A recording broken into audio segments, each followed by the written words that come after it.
This video has three goals. First goal is to show just how to conceptually set up a two-sample t-test, how to sort of set up the hypotheses, and then think about the statistics that we need to do a two-sample t-test. The second is to introduce a context, specifically value investing, in which a two-sample t-test is useful. Hopefully this will convince you a bit of the viability of sort of using this tool and sort of the real-world application. And then the third thing that we're going to do is implement this two-sample t-test in R using real data. We'll take a step back and I'll show some practical implementation details and sort of common pitfalls when sort of implementing two-sample t-tests. In particular, it's going to be important whether the assumption of the two samples being drawn independently or whether these samples can be paired. And so that's really going to be the focus of this video. So just to give you a little background on the context. The context we're going to be working with is trying to understand the value premium. This is the propensity of stocks that tend to have greater book valuations relative to their market valuations to outperform stocks that have lower book valuations relative to their market valuations. Sort of in more jargony terms, if a firm is sort of valued more on the books relative to its market valuation, it's called a value firm. And if it's valued sort of more on the books or less on the books relative to its market valuation, it's called a growth firm. And this is something that goes back to the work of Fama and French in the 1990s, and so we've kind of understood this in the finance literature for quite some time. It sort of makes for sort of a useful sort of two-sample t-test because you can think of there being a sort of an average, sort of an expected value for the return on high book-to-market stocks, and then expected value for the return on low book-to-market stocks. And we're keenly interested in understanding whether there is a significant difference between those two expected values. So to sort of boil this down into sort of a hypothesis test, this is a test, the test that we're interested in conducting to understand if there is a value premium is, does the population mean return of growth, does that equal the population mean of value? That's our status quo null hypothesis. If we can build significant evidence against this null hypothesis, we can conclude the alternative, namely that growth and value don't give the same returns, and what we'll see in practice is that value stocks tend to earn greater excess returns. Now, this hypothesis doesn't look like a hypothesis that we've worked with in sort of the one-sample t-test. In particular, we have two populations here. We have a population mean for growth, population mean for value. We haven't sort of structured a sort of a hypothesis test for this, but to kind of work this into a framework that looks a little bit more similar to what we've seen, it's actually useful to sort of transform this hypothesis. Namely, we can subtract from both sides the population mean of value, and we get this kind of transformed hypothesis that's perfectly equivalent. So instead of saying that the mean of growth equals the mean of value, we can say is that the difference between the mean of growth and the mean of value is zero. That sort of gives us some insight into, well, how can I actually conduct this hypothesis test? The parameter I'm interested in is really the true difference between these population means, and if I can estimate that using a sample or maybe two samples where I can construct a sample mean for growth returns and a sample mean for value returns, then I may have hope of testing this null hypothesis. So we've done a little bit of this in class, but it went a little bit swiftly, hence sort of the reason I'm recording this video. The statistic that we use to estimate this difference in population means is a difference in sample means. This difference in sample means sort of drawn from a sample of growth firms and from a sample of value firms, if we can get sort of data on returns of those portfolios, I think we're going to be in business to be able to estimate this. We can sort of think of this theta hat as estimating this theta, which is the difference in means, and we can say our null hypothesis is that sort of this difference in means would have a value of 0 from sample to sample. You can imagine this has some sampling variability, and we'd like to have some quantification of how much sampling variability there is. Now, in class, what we did spend a little bit more time going through, and this was more my emphasis in class, was that we could derive a formula for the standard error of the difference in sample means from some properties of linear combinations. So we could kind of use what we know about the variance of x bar, the variance of y bar, and under the assumption that the two samples were drawn independently of one another, there's no covariance between these two, and so basically the variance of the difference becomes, because of sort of the squaring of the coefficients, becomes the sum of the variances. And if you want to get an estimate of the standard error, what you can do is just take the square root of that. And so the standard error formula, under the assumption that these two samples were drawn independently, gives us a formula that we can use. Now, as it turns out that if we just kind of were to use R to implement a two-sample t-test, this is the assumption that it will make by default, is that it's going to assume that the two samples were drawn independently. But as we'll see in practice, that may actually not be sort of the case. So we'll want to think about this sort of a bit more carefully. Now, there's a separate thing that's not in the slides that I think is useful. There's sort of an alternative way to go about this. So imagine that your data were structured instead of two samples, that your two samples really were two sets of observations on the same individuals. And so for concreteness, maybe two sets of observations on the same years. Like for example, I might have data on 1926 July returns for growth firms, but I also have data on 1926 July returns for value firms. Well, there's a sense in which those two observations can be linked directly, and then I can just kind of build a data set on differences in the returns without computing the mean from these, sort of thinking about these as two separate samples.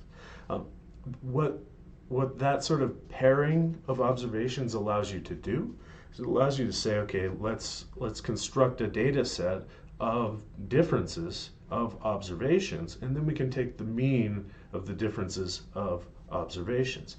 Turns out that whether you take the sample mean first, or if you take the sort of the difference and then take the sample mean, you're going to get the same statistic. But what this is going to allow us to do is it's going to allow us to sort of account for the fact that like those returns occurred in the same years. So that sort of subtle, that pairing actually doesn't maintain this assumption that the two samples are independent. And the nice thing about the pairing is that you can compute a difference for sort of each observation in your data set. And then you just compute the sample mean of the differences, use that as your estimate for the difference in the population means, and that sort of alternative way of going about things, then we already know how to compute a standard error for mean. That's just going to be the sample standard deviation divided by the square root of the sample size. And we can use that sort of one sample t-test under that sort of transformed matched pairs approach. So we wanted to point out that is sort of a viable alternative if you have that structure of doing the matched pairs, and it doesn't make this assumption of the samples being drawn independently. Okay, so two ways of getting at this. One is kind of in the slides, one is off slides, but hopefully kind of that matched pairs intuition makes a little bit more sense with kind of the more detailed explanation. So let's let's kind of dig into sort of the data context. So the data for this example are going to come from Ken French's data library.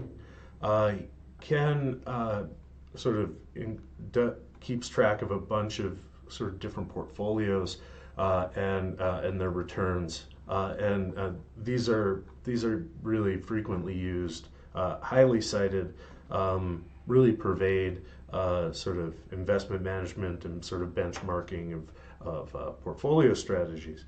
Where we're going to go on the website is under by various sorts on size, book to market, and then there's some other stuff here. So this is operating profitability, and that's investment. We're not going to be so interested in sort of these two sorts, but we are going to be interested in this first one, size and book to market. In particular, we're going to look at this data set here, 6 portfolios formed on size and book to market.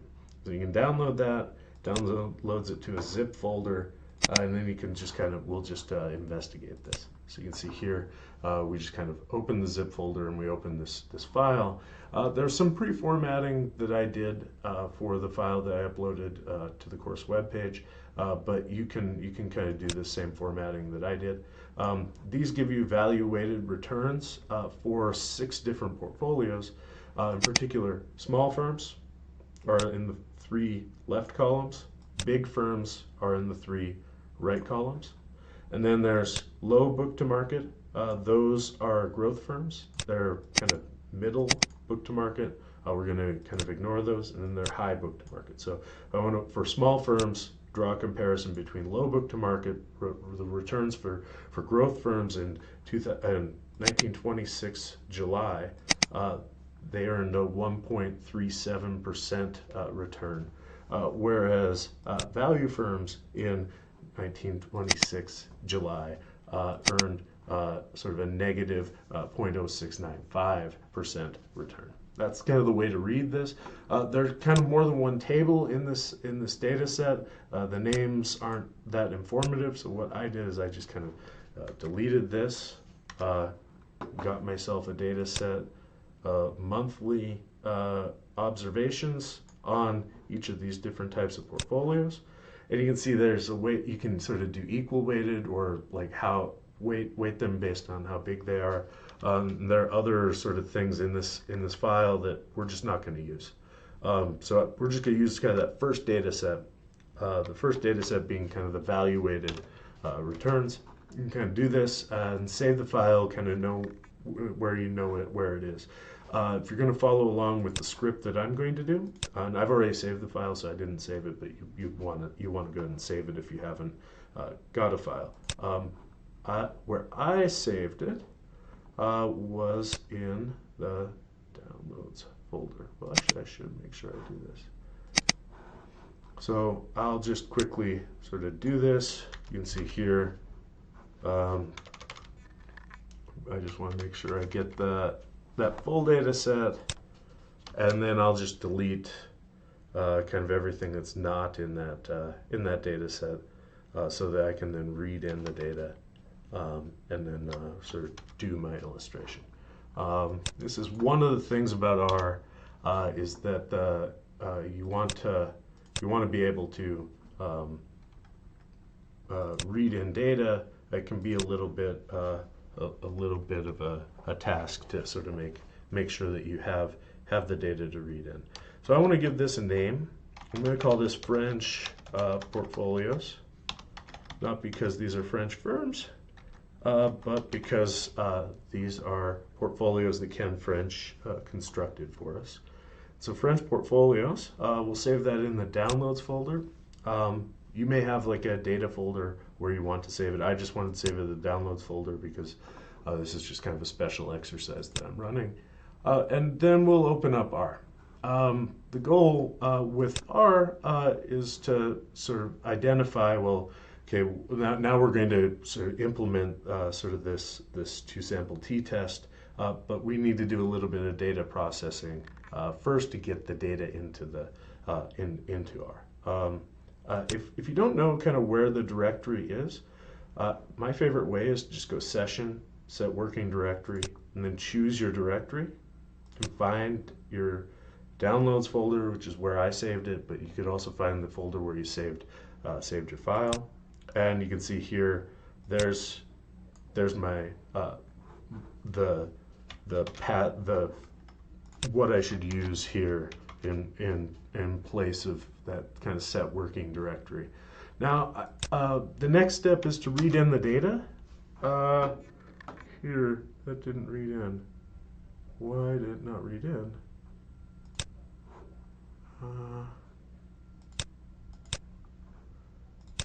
French portfolios. Because I didn't spell portfolios correctly. Well, that's great. If you don't spell portfolios correctly, it won't read in. And this goes to show kind of how you're supposed to. You really do need to have things saved kind of the right way. So you have to make sure that like the file name exactly matches, and if you had a typo like I just had, that can cause issues. So we've overcome the issue. You can see here the data set has read in. Let's inspect the data set. You can see the way we set this up is the first variable is called V1, V2, V3, and so on. We should give these more informative names. In particular, this first column is the date. The second column is small, low book-to-market firms. Third column is small, mid book-to-market firms, small, high, and so on. Big, low book-to-market, big, mid, and big, high. And so we'll just go ahead and say, like, this kind of gives names to the columns, kind of give position by position. If we look at the top of the data frame again, you'll see that now our data have names. In addition, it'd be useful to format the date so that it's actually a date, so we could do some plots if you're interested. It's not going to be essential for this exercise, but that's what this line does, as it sort of reformats the date. Here, I'll go ahead and show you what this looks like now, just kind of when it's formatted as a date. It actually kind of looks like a date kind of format, and you could actually here look at the class to make sure that it looks like that. And yeah, it's formatted as a date, which is nice because then you can do some plots later on, which be kind of interesting. Now, take a step back. What was our hypothesis that we were interested in testing? We were interested in testing whether the mean of growth stocks was different from the mean of value stocks, or if the difference between these was sort of different from zero. One easy way to kind of get at this is to sort of look at for sort of the set of small firms. We could do this for the set of small firms, or we could do it for the set of large firms, because we have sort of a data set on small growth stocks. These are small value stocks and how they perform. These are big growth stocks, BL, and these are big value stocks, BH.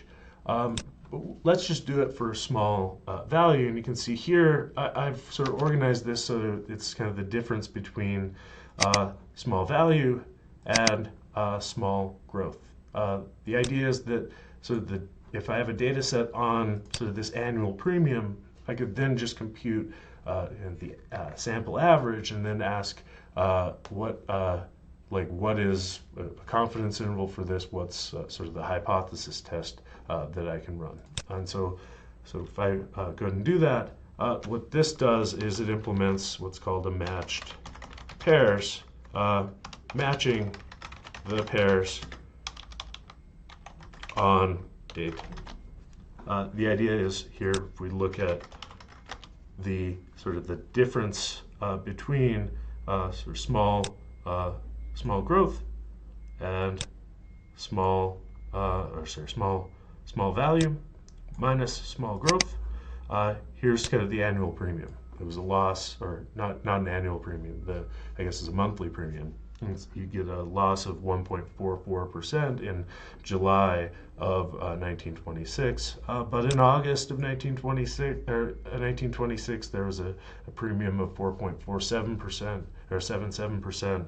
In September there was a premium of 2.24%.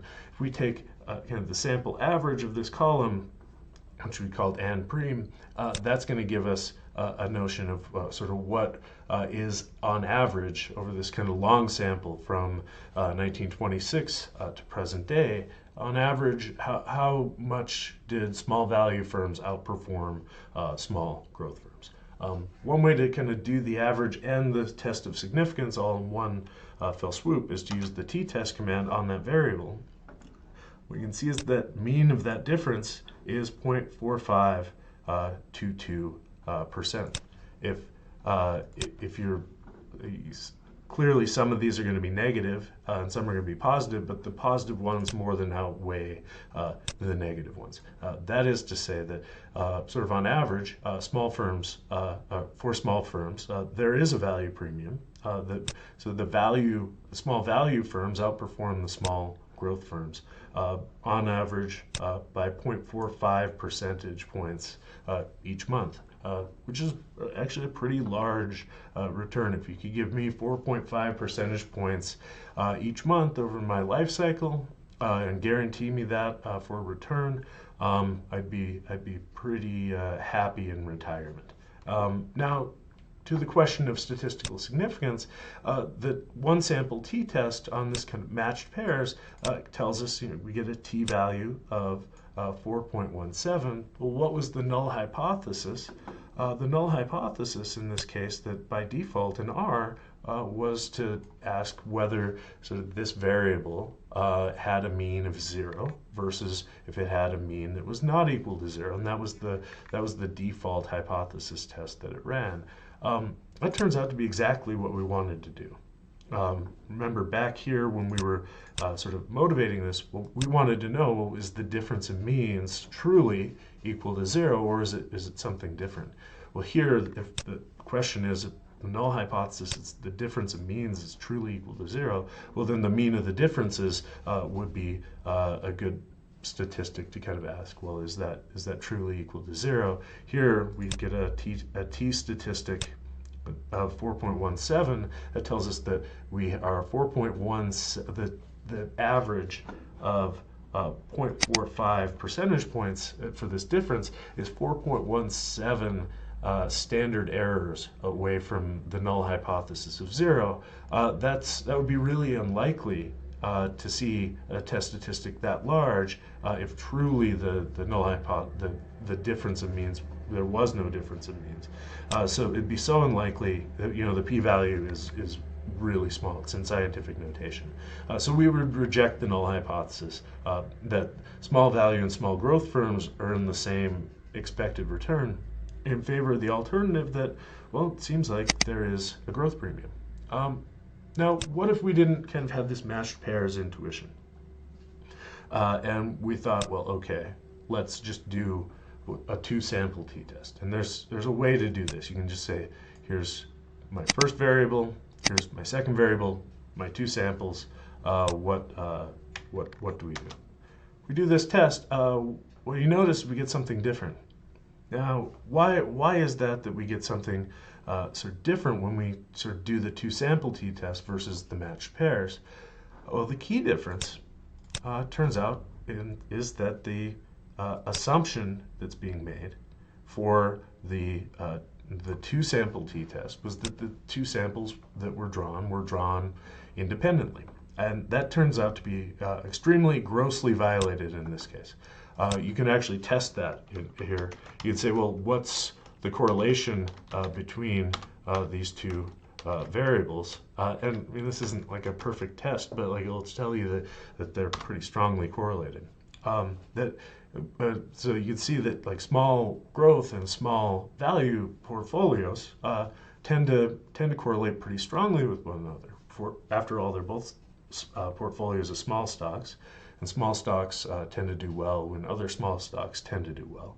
But at the same, also the other thing that's sort of driving this is that if you sort of ask the question of if one stock is doing well in July of 1926, is another stock going to be doing well in July of 1926?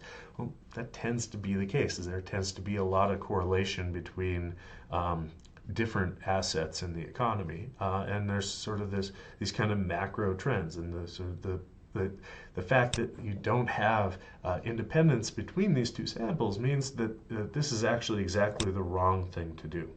Now, that sort of matched pairs exercise, and it can be a little bit clunky, so it turns out that what you can do is there's an option called to the t-test command called paired, and if you say paired equals true, this gives you exactly what we did when we paired by hand. So up here when we paired by hand, computed that and prime variable, and then computed the one sample t-test. The paired test does exactly that without creating that extra variable for you. You get exactly the same p-value, get exactly the same test statistic, same confidence interval, same mean of the differences. So this kind of gives you an idea of like, well, when do you need to use a paired test? Well, one is when this assumption of your two samples and your two sample t-test being independent is grossly violated, like in this case. It's just not valid to do a two sample t-test with kind of just the standard defaults in R when you don't have at least close to these two samples being drawn independently of one another. Anyway, hopefully that gives you a little bit of an overview of what a two-sample t-test is, sort of shows you some practical implementation details, and shows you kind of how to do this in the context of establishing whether, statistically, whether there is a value premium.